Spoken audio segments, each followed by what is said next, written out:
Olá, pessoal. Então, estamos aqui para fazer a nossa série de vídeos, resumos, sobre o assunto ali das assetes, o assunto da assete, perdão. Então, é o seguinte, a, a unidade, né, de sequência didática que está prevista é das revoltas separatistas à abdicação de Dom Pedro I, tá? Nesse vídeo, a gente vai falar sobre as revoltas separatistas, tá? Que para a sete que vocês vão fazer na quinta-feira, tá? Ela está subdividida em duas rebeliões que aconteceram no Brasil colonial no final do século XVIII, tá? Quais foram essas duas rebeliões? A primeira foi a Inconfidência Mineira, que aconteceu em 1789, e a segunda foi a Conjuração Baiana, tá? Vamos partir do que elas têm em comum, tá? E o que elas têm em comum?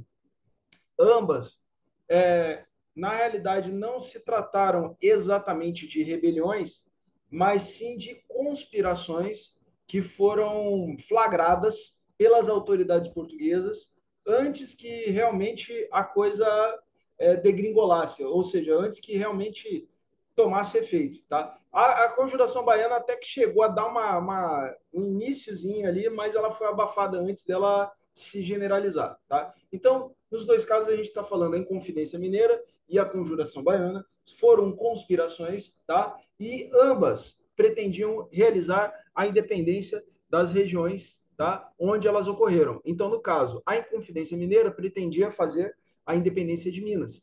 A Conjuração Baiana pretendia fazer a independência da Bahia, tá? Então, por que isso? Porque a gente está vivendo um momento, tá, em que algumas coisas estão acontecendo, né, no mundo, tá? Uma delas é a propagação das ideias iluministas e liberais pelo mundo, né? E outra questão que está acontecendo também é que o sistema colonial, o sistema de dominação colonial português no Brasil, tá? Ele está começando a entrar em crise, tá? Então, isso explica, tá? Esses dois movimentos que aconteceram na Bahia e Minas Gerais no final do século XVIII. A influência das ideias iluministas e liberais, tá? Além da crise do sistema colonial, ok? Já falei sobre o objetivo era promover a independência das respectivas regiões.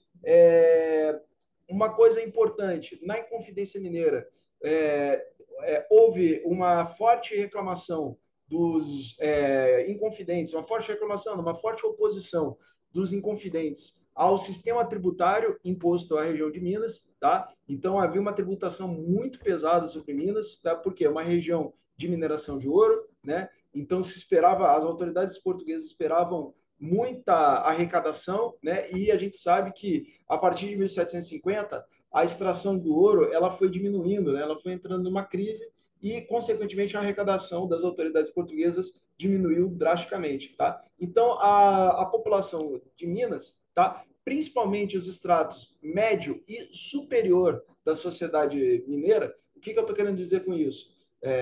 Grandes comerciantes, proprietários de terra, donos de lavra, altos funcionários públicos, religiosos, militares, né?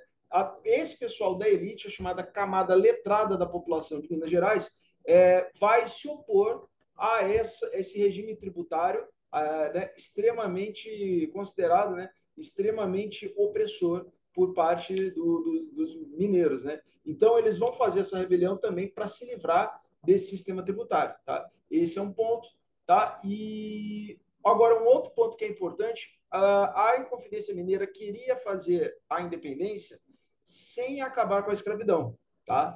Diferentemente da Conjuração Baiana, tá? Que queria fazer a independência junto com a libertação dos escravos, tá? Aliás, por que essa diferença? Porque enquanto a Inconfidência Mineira foi um movimento mais elitizado, né? A Conjuração Baiana acabou sendo um movimento mais de caráter mais popular, né? Um dos apelidos da Conjuração Baiana é Conjuração dos Alfaiates, né? Então você tem um grande envolvimento de profissionais tipo artesãos, militares, praças, né? Cabos, soldados, né? Tinha um ou outro oficial, teve até o Cipriano Barata, que era médico, mas, assim, via de regra, era a classe média para baixo, tá? Que se envolveu na Conjuração Baiana, ok? E no mais, tá? Lembrar que os dois movimentos foram esmagados, né, de maneira violenta, né? E quem mais pagou foram pessoas assim mais humildes nos respectivos movimentos, né? O Tiradentes estava entre um dos mais humildes da Inconfidência Mineira, né? Embora não fosse exatamente uma pessoa pobre, né? Porque inclusive é alferes do exército português e proprietário de terras, tá? E o pequeno proprietário de terras, né? E na Conjuração Baiana você tem, né, também a execução, tá? Do mesmo jeito que o Tiradentes foi executado, esquartejado, etc, etc. Na Conjuração Baiana também houve um processo ali de execução e esquartejamento, tá? De 4 indivíduos, é, é, tudo indica, né?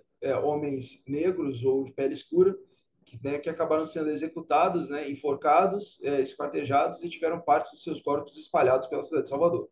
Ok? E é isso, tá, gente? Espero que o vídeo não tenha ficado longo. Eu acho que eu enfatizei tudo que é importante para a sete de vocês. Tá bom, gente? Obrigado. E eu vou gravar mais 2 vídeos, um sobre o período joanino e outro sobre o primeiro reinado, tá bom? Tchauzinho.